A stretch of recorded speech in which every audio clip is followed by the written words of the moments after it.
There are a number of reasons why you might want to put your money in an offshore fund, but chief among them has to be the offer of secrecy.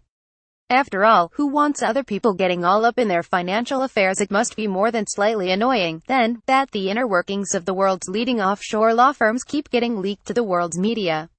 The latest leak goes by the name of the Paradise Papers, a reference to the idyllic nature of the world's most tax-efficient jurisdictions.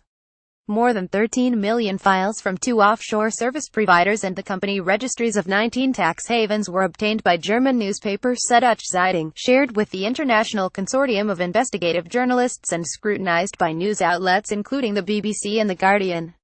The findings shine a light on the financial affairs of some of the world's biggest businesses and most prominent political figures.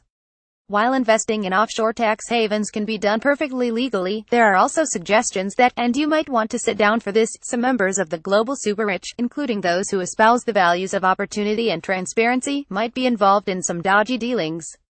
The 2015 leak of the Panama Papers led to the downfall of prime ministers in Iceland and Pakistan, so who knows where this might end up. Here's a rundown of revelations from the Paradise Papers so far. Bono bought a Lithuanian shopping center. What kind of tax avoidance scandal would this be without a mention of Bono? The U2 frontman and self-styled humanitarian is reported to have used a company based in Malta, a country where foreign investors paid just 5% tax on company profits, to buy a stake in a Lithuanian shopping center.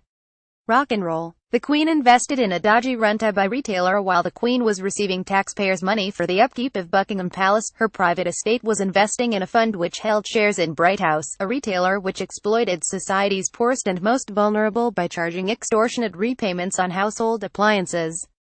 The Duchy of Lancaster, an investment portfolio set up to provide income for the Queen, has been revealed to have placed around £10 million in offshore funds in the Cayman Islands and Bermuda.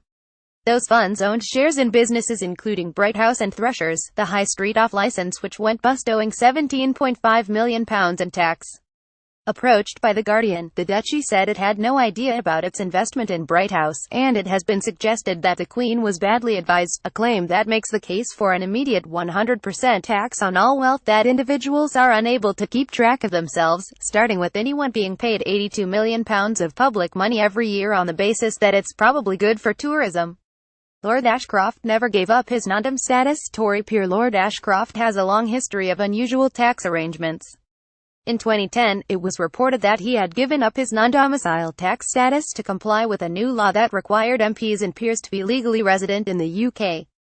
According to the BBC, the Paradise Papers suggest Lord Ashcroft remained domiciled in Belize and worked around the new law to continue avoiding tax on his worldwide income between 2010 and 2015.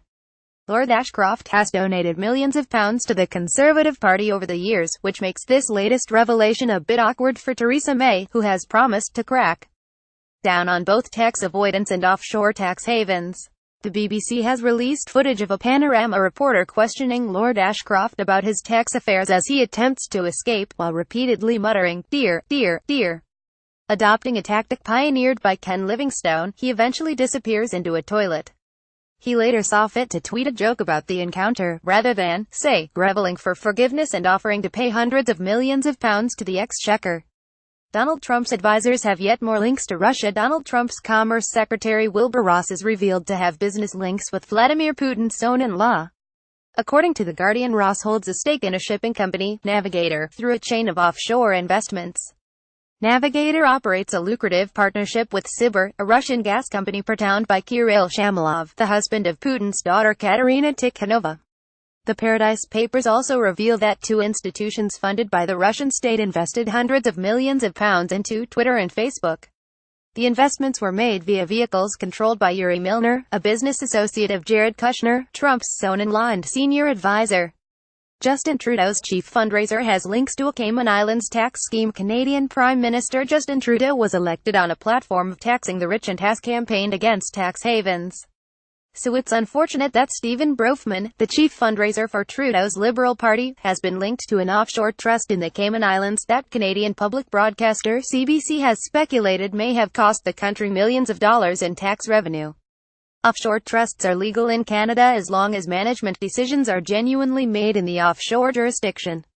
CBC says it has numerous examples of decisions that appear to have been made in Canada rather than the Cayman Islands. All of which leaves some pretty big questions to answer for a close associate of a politician who once declared tax avoidance, tax evasion is something we take very seriously. At Mark_Wilding lead image credit, left to right Web Summit CC by 2.0 Foreign Office CC by 2.0 A Canada_News CC by 2.0